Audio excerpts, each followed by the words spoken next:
វាមិនតិចចាប់ដើមបោះតែម្ដងចឹងក្រុមទឹកព្រះសិនទៅផងហើយមានតាទៅទៀតយើងបោះតែម្ដងជុំគ្នា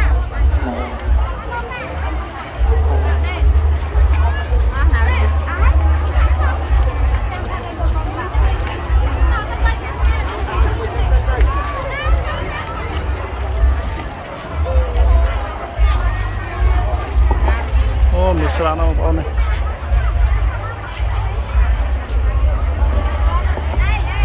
ចឹងញោមបូជាវិញបានត្រង់ទៅព្រះហើយកុំភ្លេចបូជាបច្ច័យដើម្បីឧបត្ថម្ភព្រឹត្តិការប្រើប្រាស់នៅកន្លែងពុទ្ធបូជា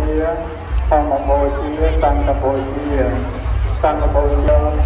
នៅក្នុងវត្តអារាមវត្តអានទៅបន្តយើងក៏អាចលេខលោតទៅបានហើយចំពោះសង្ឃបូជាដោយយើងដាក់ភ្លើងនិងកន្លែងតុបតែងព្រះមានសន្តិវិធីជាដើមគឺសម្រាប់ដែលយើងឧបត្ថម្ភប្រើប្រាស់នៅក្នុងវត្តហើយធម្មបូជាសម្រាប់ប្រកបបានសិក្សារៀនសូត្រនិងបរិការ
Tia, olosan.